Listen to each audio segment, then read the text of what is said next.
nós estamos aqui para o primeiro Vivendo e Escrevendo de 2019. Gente, que ano é esse? Tá difícil começar a fazer alguma coisa, cara. Eu me sinto aquele gatinho, não sei se vocês já viram um GIF, que é um gatinho tentando subir num escorrega e ele fica patinando assim. Você tenta fazer as coisas, você tenta, mas aí vem Mercúrio retrógrado, aí o computador dá pau, aí você tem que fazer um monte de coisa e tá tudo ao mesmo tempo agora.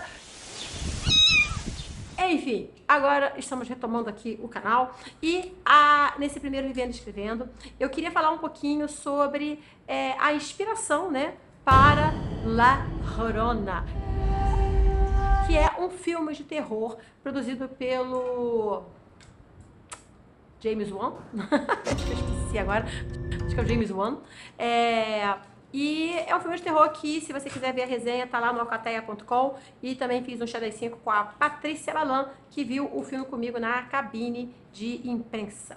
Pra mim, o que dá medo é a Chorona. Ah, Lucélia Santos? Não. Eu queria falar um pouquinho sobre o roteiro desse filme e sobre a inspiração para a Chorona, né? A mulher que chora. ¿Qué es La Llorona? Is she coming? She's already here.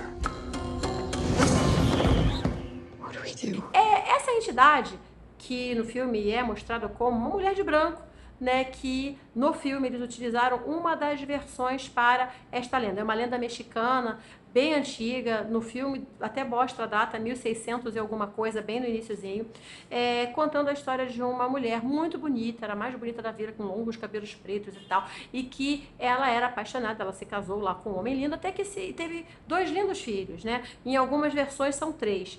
E o marido um dia traiu essa mulher e ela, num surto psicótico, ela foi lá e afogou os filhos porque eles eram as coisas que ele mais amava, né? Então ela queria atingi-lo. Quando ela se deu conta do que ela tinha feito, ela enlouqueceu e se matou no mesmo rio, e a partir daí ela foi condenada a vagar, né, sempre chorando, sempre procurando pelos filhos, né, e dizem que ela leva, né, os filhos das outras pessoas, tentando encontrar os próprios filhos, né.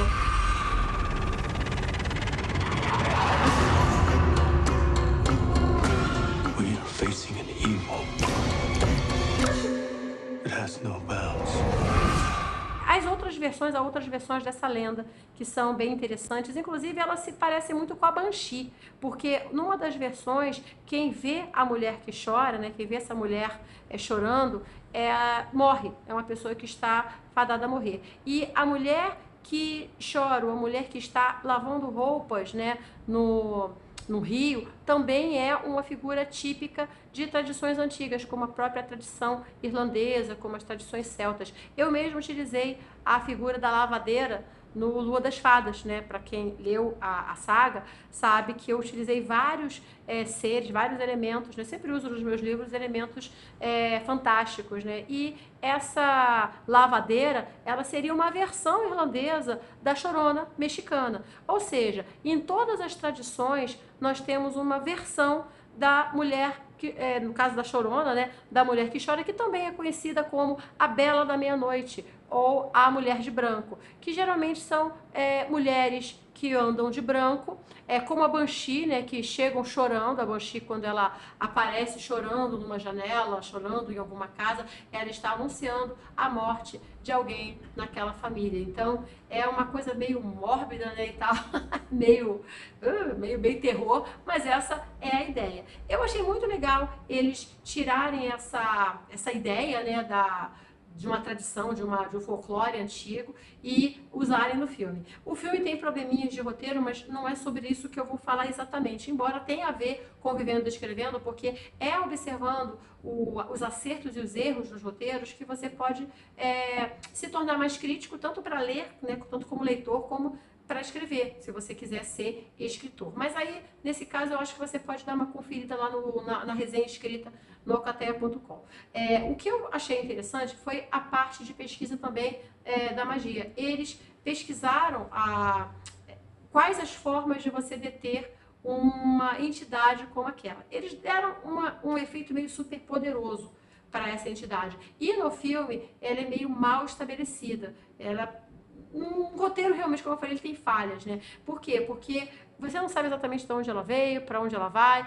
A gente sabe que a Chorona, ela é tão forte dentro da cultura latina, na cultura mexicana, que mesmo aqueles mexicanos que já estão morando nos Estados Unidos, que já têm seus filhos nos Estados Unidos, eles ainda temem a figura da Chorona, né, da mulher que chora.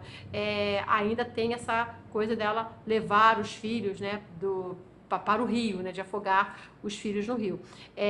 E existe também umas outras versões dessa mesma história, onde ela era uma deusa inca. Também existe uma versão onde ela era uma princesa. Também existe uma versão onde ela era uma índia, que nunca era apaixonada lá por um espanhol, mas que ele nunca casou com ela, porque ela não tinha linhagem, né? Ele acabou casando com uma espanhola que era muito mais interessante para ele em termos de status. E ela foi lá e matou os filhos. E tem uma outra versão também que conta que não foi ela que matou os filhos, foram outras pessoas, e ela se torna um ser vingativo. No filme, eles utilizam a figura de um curandeiro, né, mexicano, para fazer coisas bem interessantes, assim, né, que eu reconheci dentro da magia. Como, por exemplo, usar ovos para limpar a casa. Isso é bem interessante. Num dos círculos de magia, nós fizemos uma limpeza assim, que é passar os ovos na gente, vai passar os ovos, acho que não na casa, foi mais uma limpeza pessoal. E no caso, você depois quebra o ovo, no caso do filme, e se ele tiver sangue dentro, e eu já vi isso em alguns documentários, né, o ovo fica sangrento, é uma coisa bem nojenta, porque ele pegou todo o mal que tinha naquela casa. Quanto mais sangue, mais forte era a entidade que passou por ali, né? Eu achei bem interessante esse tipo de uso, né, de outras tradições que não sejam a tradição católica, que eu acho muito rica, muito interessante, muito legal, mas que não é a única. Tem muitas outras formas de você lidar com entidades. Eu utilizei a lavadeira no Lua das Fadas, porque eu, como eu falei, sou fã, né, de estudar essas tradições, mas eu acho muito legal você dar uma olhadinha nas várias histórias de mulheres de branco. Tem várias, em todos os países, em todas as tradições, em todas as épocas. O que me leva a crer que não é a mesma entidade, são entidades locais, na verdade, mas que elas têm a mesma característica e elas se repetem. Na verdade, eu já tinha essa teoria sobre divindades. Determinadas divindades, elas simplesmente mudam de nome de uma área para outra, mas elas são a mesma divindade. Assim como determinados devas são parecidos, né, com anjos e tudo mais, mas são devas, são elementais que estão naquele local. Bom, acho que eu fugi um pouquinho do assunto, mas vamos voltar lá para a história da Chorona, tá? Uns erros que eu percebi no filme, que eu acho que a gente não deve cometer jamais dentro de uma história. Os personagens não se comunicavam. Gente, isso é fundamental. Você tem que se comunicar, você tem que falar.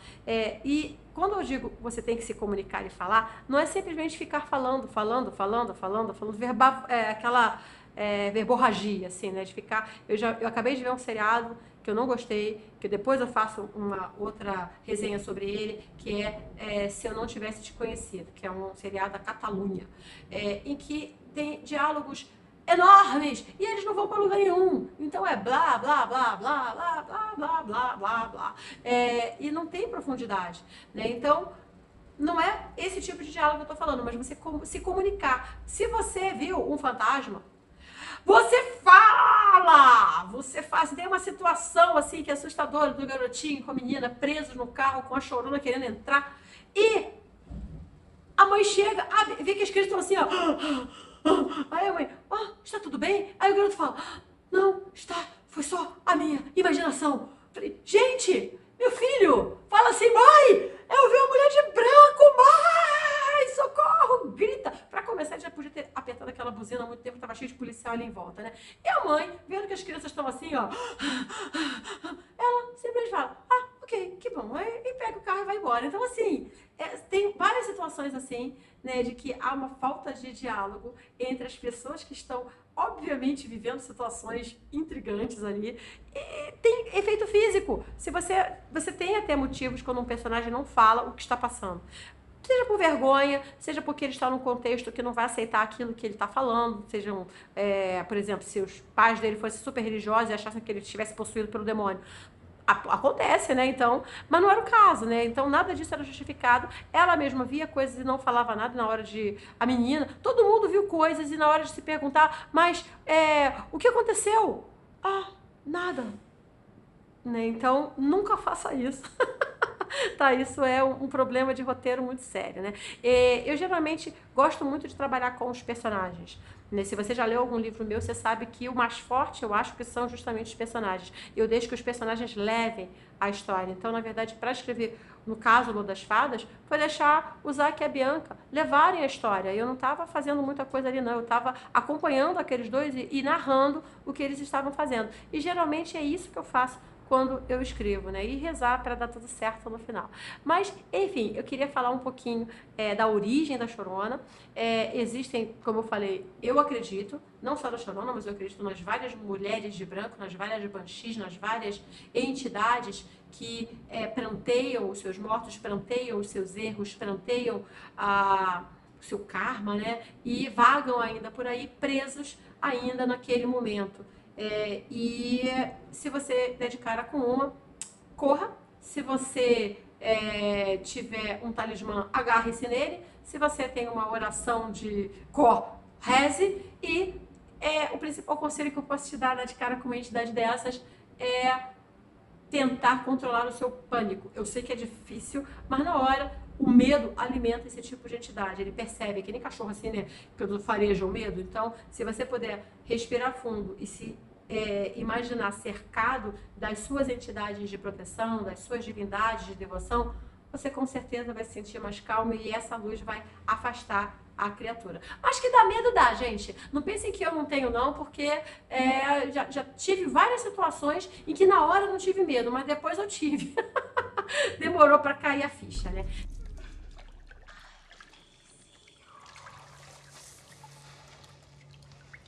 Rinsing.